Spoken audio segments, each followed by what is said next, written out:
हाँ जी, हमने ना PV is equal to nRT कर लिया था. Then we have to do real gas equation. Very nice, you're so intelligent.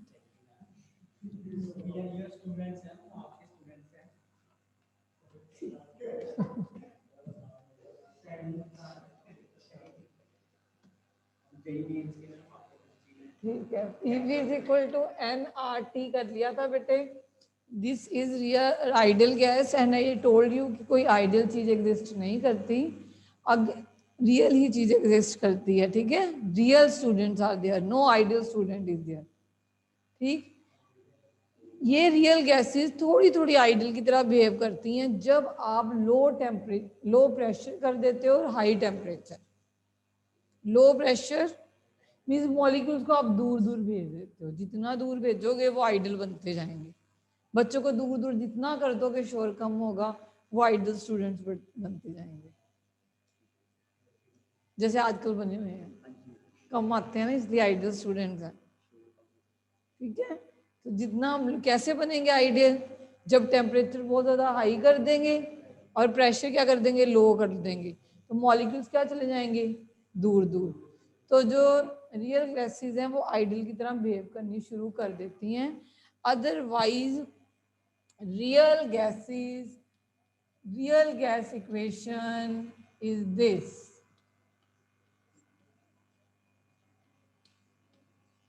बस ये याद रखो, this is real gas equation. ठीक है, जिसमें हमने प्रेशर की करेक्शन करी है और वॉल्यूम की करी है. ये करेक्शन क्यों करते हैं, क्योंकि एक काइनेटिक गैस थ्योरी आती है, उसमें दो पोस्टुलेट्स आते हैं. The first one is that, ये कहते हैं भी गैसेस में इंटरमॉलिक्यूलर फोर्स ऑफ अट्रैक्शन है, ये पल्शन नहीं होती, ये रॉन्ग है.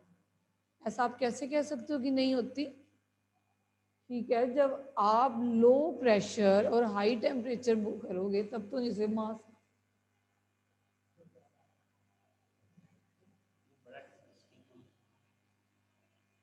ठीक है, ठीक है, नहीं हो सकती if there is low pressure and high temperature. ठीक है, मगर जब आपने जैसे कि अगर if I am liquefying some gas, जैसे मैं हाइड्रोजन को लिक्विड में चेंज करने की कोशिश करूँ या हीलियम को चेंज करने की कोशिश करूँ, तो मैं प्रेशर हाई करूँगी. ठीक है, टेम्परेचर लो करूँगी, तो उसमें इंटरमोलिकुलर फोर्स ऑफ अट्रैक्शन होंगी कि नहीं होंगी, होंगी. ये क्यों कह रहे हैं हमें आइडियल वाले को, हम आइडियल तभी हैं जब हम दूर दूर हैं. जब हमें पास पास लेके हर बेंच पे दो बच्चे बिठा दिए जाए ना, हम रियल हैं. ठीक है, तब आपको करेक्ट करना पड़ेगा ये इक्वेशन को. समझ आ रही है. ओके, फिर सेकंड बोला था उन्होंने कि जो एटम्स का उनका साइज बहुत छोटा है, इसलिए वो नेग्लिजिबल वॉल्यूम ऑक्यूपाई करते हैं. अब क्लास इतनी बड़ी है, दूर दूर है, तो मैं कह सकती हूँ नेग्लिजिबल स्पेस ऑक्यूपाई हो रही है. इनका वॉल्यूम मैं कंसीडर नहीं, आपका मैं वॉल्यूम कंसीडर नहीं कर रही हूँ, क्लास का वॉल्यूम ही कंसीडर कर रही हूँ जब तक आप दूर दूर हो. जब आपको पास पास कर दिया जाए तो हम ये नहीं कह सकते कि आप वॉल्यूम ऑक्यूपाई नहीं करते. वो 40 स्टूडेंट हैं तो हम कहेंगे एक और बार निकले, वॉल्यूम कम, अभी हमारी जगह नहीं है.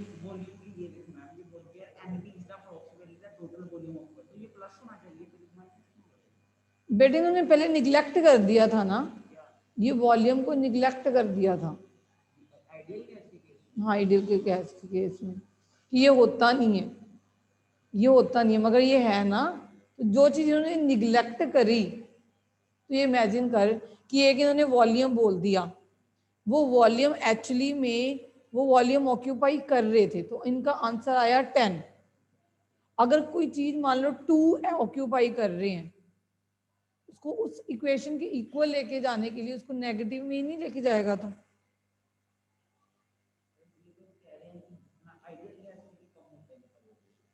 आइडियल गैस के तो मतलब अगर मॉलिक्यूल स्पेस ऑक्यूपाई करेंगे तो आपने इसको निगलेक्ट ही कर दिया आइडियल गैस ने. आइडियल गैस कहते हैं भी स्पेस ऑक्यूपाई नहीं कर रहे हैं. मान ले ये कुछ स्पेस ऑक्यूपाई कर रहे हैं, आइडियल में आया है PV is equal to nRT. अगर आपने इसको P V is equal to N are T ही बनाना है, तो इस v में से माइनस ही करोगे कि नहीं करोगे?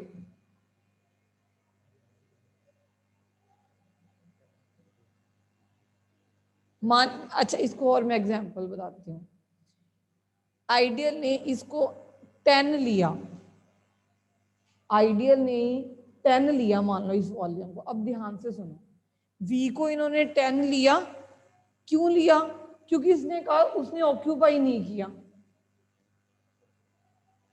जो गैसेस है ना, उन्होंने कोई वॉल्यूम ऑक्यूपाई नहीं किया है, ऐसा आइडियल गैस वाले कहते हैं कि गैसेस का निग्लिजिबल वॉल्यूम होता है। तो उन्होंने वॉल्यूम क्या ले लिया? 10 ले लिया, मान लो 10 ले लिया, दिस इज जस्ट मान लो। तो उनका जब पी वी आया तो वी 10 आया, पर कुछ ऑक्यूपाई हुआ, पर एक्चुअल में होना क्या चाहिए था? 12, क्योंकि हम कहते हैं नहीं ऑक्यूपाई करते हैं ये वॉल्यूम, तो एक्चुअल में होना क्या चाहिए था? 12 नहीं होना चाहिए था अगर करते हैं वॉल्यूम। कुछ बात समझो मेरी ध्यान से। जब हमने अकेली पीवी बोला, हमने कहा कि, ध्यान से समझो, कि उन्होंने कहा कि गैसेस का नेग्लिजिबल वॉल्यूम होता है, कि उनका वॉल्यूम कुछ भी नहीं होता, उस वॉल्यूम के फैक्टर को उन्होंने बाहर फेंक दिया और उनका आंसर आया 10, उनका आंसर आया 12, कि उसने ऑक्यूपाई नहीं किया। पर एक्चुअल में उन्होंने ऑक्यूपाई किया था।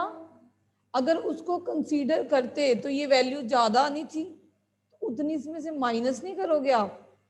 12 माइनस 2 तब भी 10 नहीं आएगा। समझ आई बात? बेटे उन्होंने कुछ चीज माइनस नहीं करी, पर वो करनी चाहिए थी, वो हमें दिखाई नहीं पड़ रही है, वो दिखाई नहीं पड़ रही है। समझ आई? तो ये हमें दो वॉन्डरवॉल आपसे पूछा जाता है, ए और बी जो दो कांस्टेंट है उसका क्या सिग्निफिकेंस है। ए क्या बताते हैं, क्योंकि ए इंटरमॉलिक्यूलर फोर्सेस के कारण आया, तो ये इंटरमॉलिक्यूलर फोर्सेस ऑफ अट्रैक्शन ही बताएगा। समझ आ रही है? और बी किस में चेंजेस लेके आए हो? वॉल्यूम में, तो ये साइज के बारे में ही बताएगा। बात समझ आई? क्योंकि हम ए क्यों लेके आए हैं? क्योंकि हमने प्रेशर में चेंज करना था। हम प्रेशर में क्यों चेंज करना था? क्योंकि हमने काइनेटिक थ्योरी का वो पोस्टुलेट फेल करना था, अभी इनमें इंटरमॉलिक्यूलर फोर्सेस ऑफ अट्रैक्शन और रिपल्शन नहीं होती। अगर हम ए पोस्टुलेट ले आए हैं तो ये इंटरमॉलिक्यूलर ऑफ अट्रैक्शन ही बता रहे हैं हमें। अगर हम बी लेके आ रहे हैं तो ये साइज ही बता रहे हैं। वॉल्यूम कैसे निकलता है? साइज से ही निकलता है। समझ आ गई?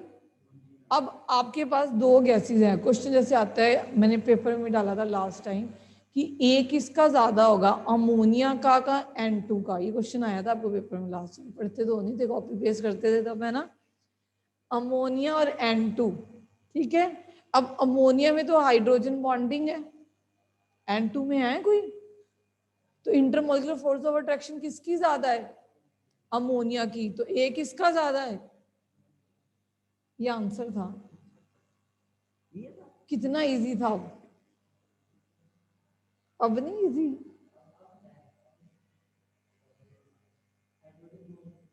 जिसमें बॉन्डिंग ज्यादा होगी उसका ए की वैल्यू बढ़ेगी।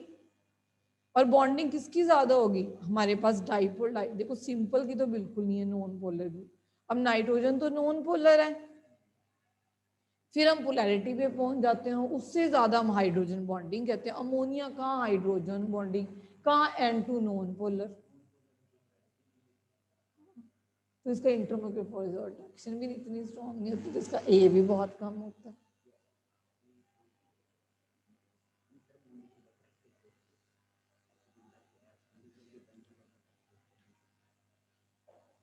ठीक है। अब आ गया जेड। Z compressibility factor. देखो जेड क्या होता है? Z is equal to p v upon n are t. अगर जेड की वैल्यू 1 है, इसको ऐसे समझो, जेड की वैल्यू अगर मैं 1 पुट कर दूं, अब मैं इसको उधर ले जाऊं, ये क्या बन गया? आइडियल गैस इक्वेशन नहीं बन गई?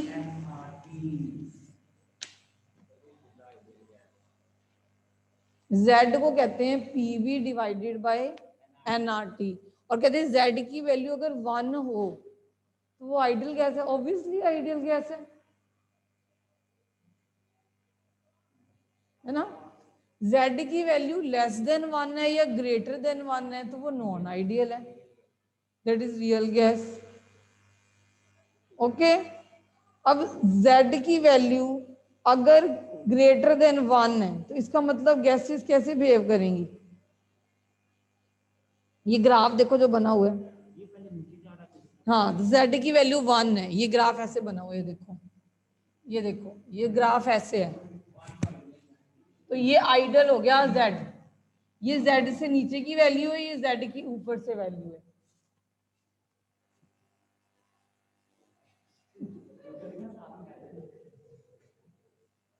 इसने तो आपकी पढ़ाई 0 करवाई है, इसी ने। ये ना होता ना ये ऑनलाइन, तो बच्चे आज कहाँ पहुंच जाता है। ठीक है, अब Z is less than 1, less Z is greater than 1। दो कंडीशन होती हैं, Z is less than 1, Z is greater than 1। तो देखो लेस देन 1 किन गैसेस का है, मीथेन और कार्बन डाइऑक्साइड का। ग्रेटर देन 1 देखो हाइड्रोजन का, देखो ध्यान से, हाँ देखो कार्बन डाइऑक्साइड में फिर साइज बढ़ गया, साइज बढ़ गया, इंटरमोलिकुलर फोर्स ऑफ अट्रैक्शन बढ़ गई, तो ऐसी गैसेस को हम ज्यादा लिक्विफाई कर सकते हैं, है ना। और ऐसी गैसेस जिनका साइज छोटा हो, नॉन पोलर हो, क्या उनकी लिक्विफाई कर सकते हैं easily.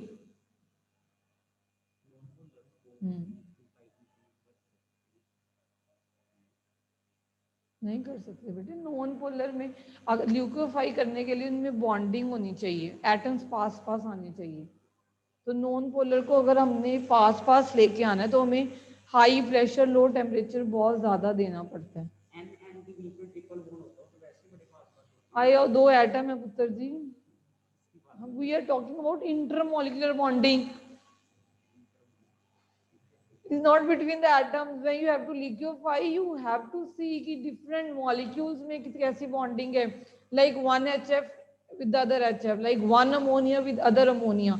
If ammonia has more bonding, it is easy to liquefy them. Intra की बात कर रहा था। So there are two conditions, Z is less than 1 and Z is greater than 1, and one is Boyle's point or Boyle's temperature, जहाँ पे एक gas over appreciable temperature हमारी क्या बिहेव करती है as a ideal. Just see it, critical liquefaction of gases is not in syllabus this topic. चलो आगे, इतना टाइम नहीं मेरे पास, मैं थर्मो भी स्टार्ट करवा देनी है अभी, ये टॉपिक नहीं है। अब आ जाओ लिक्विड स्टेट, वेपर प्रेशर क्या होता है, व्हाट इज वेपर प्रेशर, कब, यही तो बात है कब। हाँ, इक्विलिब्रियम वाली वर्ड तो नहीं बोलना ना आपने, हाँ इक्विलिब्रियम वाला वर्ड बोल लो साथ में। व्हाट इज वेपर प्रेशर, ये देखो, मान लो कि मैंने, समझा करो, या तो आप कर ही देते हो, क्रैमिंग करनी तो आप बहुत सीखे हुए हो, समझना सीखो तभी केमिस्ट्री में कामयाब हो। ठीक है, तो ये मैंने वाटर ले लिया, वाटर ले लिया, इसको कवर कर दिया, ठीक है। अब वाटर इवेपोरेट करना शुरू करेगा, ठीक है। एक पॉइंट आएगा जहां यहाँ पे सैचुरेशन हो जाएगी, हो जाएगी, तब जितने वाटर वेपर बन रहे होंगे उतने वाटर वेपर कंडेंस भी हो रहे होंगे, वो पॉइंट है इक्विलिब्रियम का। हाँ, दैट इज इक्विलिब्रियम, राइट। ठीक है, तो एक ऐसा पॉइंट पहुंचता है, पहले तो पूरा फ्री जगह मिल रही है, और ये हमेशा क्लोज सिस्टम में होता है ये चीज। ओपन सिस्टम में कभी भी आप वेपर प्रेशर मेजर आप नहीं कर सकते, क्यों, तो उड़ गए, आपने कवर कर दिया, उड़ रहे हैं इनिशियली। एक पॉइंट होगा कि जब और उड़ नहीं सकते, हमें देखने में ऐसा लगेगा कि उड़ नहीं रहे हैं, दे आर नॉट वेपराइजिंग, पर at that point what is happening, जितने वेपर्स बन रहे हैं उतने कंडेंस बैक हो रहे हैं, उस टाइम, 9th वाले बच्चे, उस टाइम, ठीक है, जितना वेपर एग्जर्ट करते हैं वेपर लिक्विड के ऊपर, that is known as vapour pressure, that is known as vapour pressure. Okay, तो ऑब्वियसली वेपर प्रेशर, अगर टेम्परेचर हाई करोगे तो वेपर प्रेशर बढ़ेगा। अब बॉइलिंग पॉइंट क्या होता है, यहां से आ जाता है बॉइलिंग पॉइंट। बॉइलिंग पॉइंट सुनो, छोटे होते तो बहुत अच्छी डेफिनेशन देते थे, अब केमिस्ट्री की डेफिनेशन सुनो। बॉइलिंग पॉइंट कहा जाता है जब एक लिक्विड का vapour pressure atmospheric vapour pressure के इक्वल हो जाए, तब वो बॉयल करना शुरू कर देता है।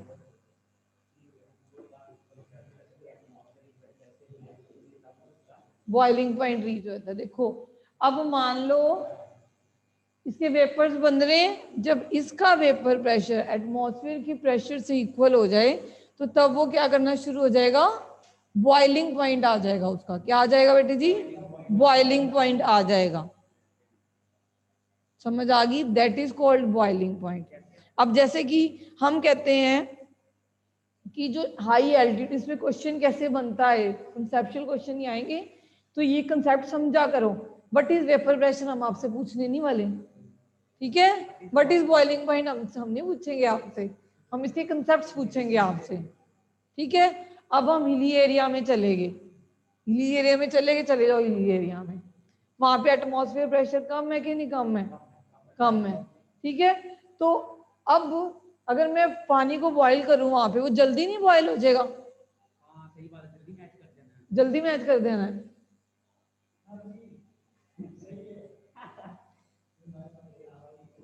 आई, तो अगर जल्दी मैच कर देगा कि मतलब मान लो हम यहाँ पे हमारा 1 बार प्रेशर है, वहां गए हमारा 0.05 बार प्रेशर है एटमॉस्फेयर का, तो 0.05 इसका और इसका जल्दी हो जाएगा, हम इतनी हीटिंग देनी नहीं पड़ेगी वाटर को, ये तो 0.05 जल्दी से ले लेगा, लेगा कि नहीं लेगा, तो बॉइलिंग पॉइंट कम हो गया, हो गया। सब्जी कच्ची रह जानी है क्योंकि बॉइलिंग पॉइंट ही कम है, सब्जी ने 100 डिग्री पे बॉयल करना था, तो कुकर चलाना पड़ेगा हमें। कुकर जब लगाएंगे, कुकर जब लगाएंगे तो प्रेशर बाहर वाला क्या हो जाएगा, हाई, लिड लगा दी, बाहर का प्रेशर आपने क्या कर दिया, हाई कर दिया कि नहीं कर दिया। जब बाहर का प्रेशर हाई हो गया तो अंदर वाला प्रेशर हाई करने के लिए हमें टेम्परेचर क्या करना पड़ेगा, बढ़ाना पड़ेगा। तो जो हिल स्टेशन पे जब जाते हैं हमें प्रेशर कुकिंग करनी पड़ती है।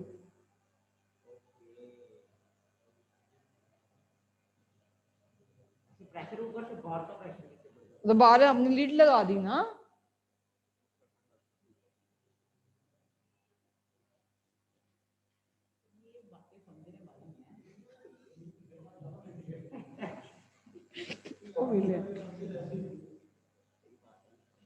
यही बातें इसी वे में आपको बेटे 9th में मैं केमिस्ट्री पढ़ाने की कोशिश करती थी, पढ़ाना ही नहीं आता। अगर इदा पढ़ा रहे तो पढ़ाना नहीं आता, सानू इदा ना समझाओ।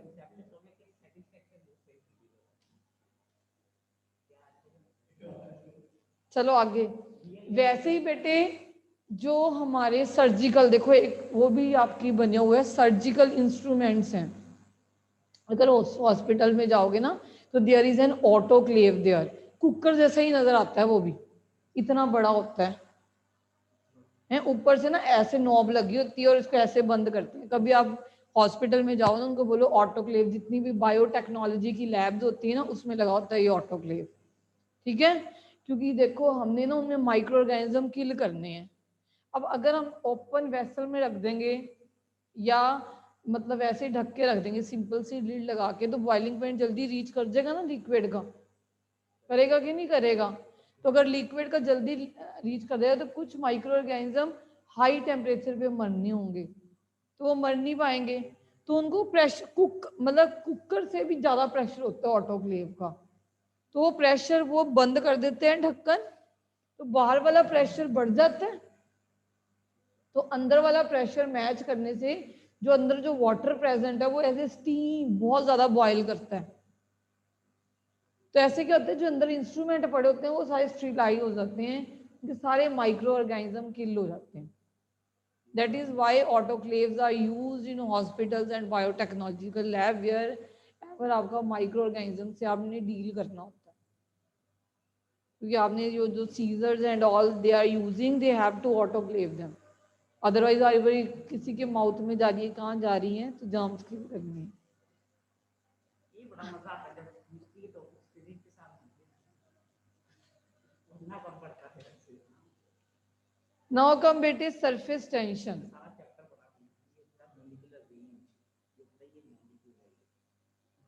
कर लोगे, फिर हम छोड़ दें इसको अगर आता है तो। ये पूरा सर्कल में आता है, इसे कहते हैं सर्कल ऑफ इन्फ्लुएंस करते क्या You want to do, can you can do yourself. हाँ, instant to flow. ये लिक्विड और गैसेस के केस में होती है और सॉलिड के केस में फ्रिक्शन क्या होती है। हाँ, सरफेस टेंशन के बेटे जो क्वेश्चंस आते हैं वो कंसेप्चुअल क्वेश्चन आते हैं। हाँ जी, ठीक है। There are two type of forces, adhesive forces and cohesive forces. Fevicol adhesive है कि कोहेसिव है? फेविकोल एडहेसिव कहते हैं ना, ऐड देखते हो आप, है ना। तो कोहेसिव एडहेसिव बोलते हैं। फेविकोल इज एडहेसिव, क्यों? वो दूसरी चीजों को चिपकाती है। एक पेपर को आप इस टेबल के साथ चिपकाओगे, तो ऐसे फोर्सेस को जो डिफरेंस मॉलिक्यूल के फोर्सेस में होते हैं, दैट इज कॉल्ड एडहेसिव। जो सेम मॉलिक्यूल में फोर्सेस होते हैं, that is known as cohesive. ठीक है, तो ये जो है इसी के कारण स्फेरिकल शेप बनती है आपकी मरकरी की। जो अगर आप ग्लास को मेल्ट करते हो तो ग्लास भी स्फेरिकल हो जाता है। इसी सरफेस टेंशन की वजह से ऐसे ऐसे क्वेश्चंस आपने देखने हैं। Okay, who is writing in the chat box?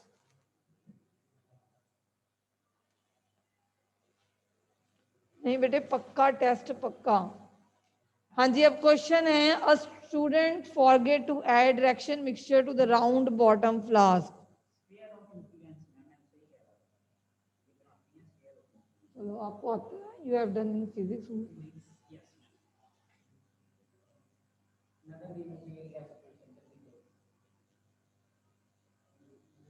Van der Waal equation. This is RBF. A student forget to add the reaction mixture to the RBF at 27 degree Celsius.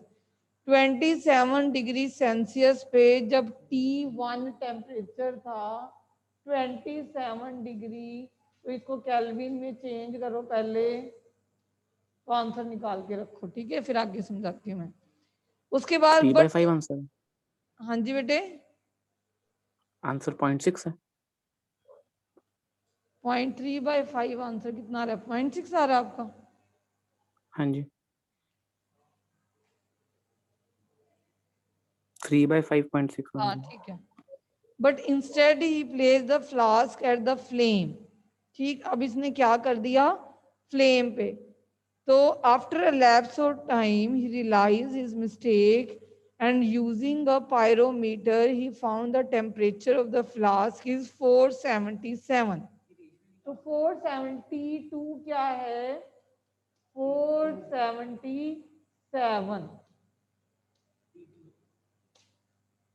ठीक है, समझ आ गई? What fraction of the air would have been expel. तो हमें volume तो दे नहीं रखा, तो हम मान ले कि इनिशियल वॉल्यूम हमारा V1 है, तो फाइनल हमें कुछ नहीं दे रखा। ठीक है, अब प्रेशर क्या है? कांस्टेंट है, प्रेशर के बारे में बात नहीं करी है। ठीक, तो हमारा चार्ल्स लॉ क्या कहते हैं? V1/T1 is equal to V2/T2। लगाओ, T1/V2/T2। Hurry up. हाँ, 3/5।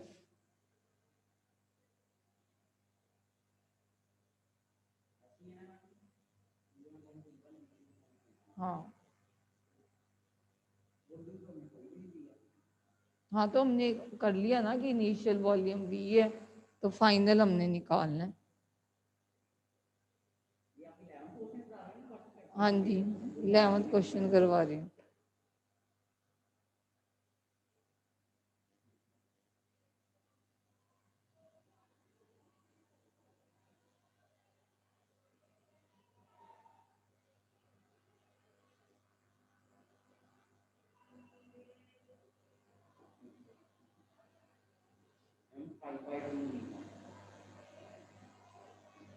हाँ ठीक है, अब हमें पूछ रहे हैं कि what is the fraction of air would have been expel out. तो हम पहले एयर कितनी एक्सपेल हुई है ये निकालें। अगर इनिशियली V थी उसमें 5/2 एक्सपेल होगी। अगर आपका 5/2 आ रहा है तो 5/2 एक्सपेल होगी, तो रह कितनी गई अब 2 5/2 माइनस V कितनी एक्सपेल हुई बेटे? V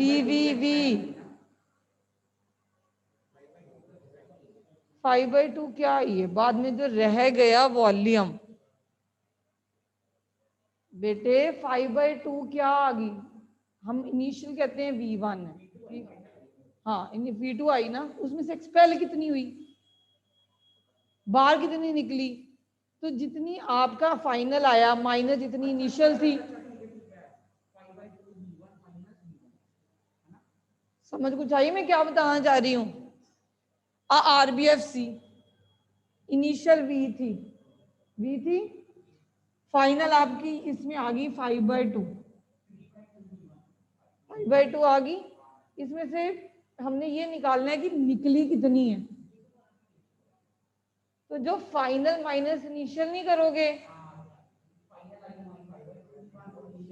फाइनल जो निकाल रहे हो इक्वेशन लगा के V1/T1 is equal to V2/T2, तो इधर से V2 निकलेगा ना, V2 के लिए हमने क्वेश्चन मार्क किया है।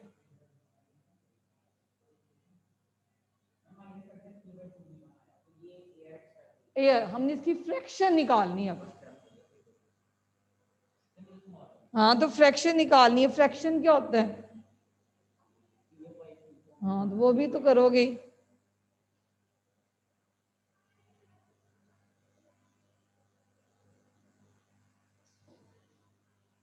After 4 minutes the test is going to start. WhatsApp पे भी शेयर करना हमने। And I am here only, मुझे पता है, that is why. Yes Shivam yes 3/2 वो आ गया आपका वॉल्यूम ऑफ एयर एक्सपेल। अब आपने निकालनी है फ्रैक्शन। फ्रैक्शन निकालोगे जितना वॉल्यूम एक्सपेल हुआ है और जितना रह गया, डिवाइड करना है, तो 3/5 आंसर आ जाएगा। समझ आ गई? एनी और कोई डाउट? बेटे स्टेट्स ऑफ मैटर के न्यूमेरिकल कर लेना। अब कल you want to start with thermo organic.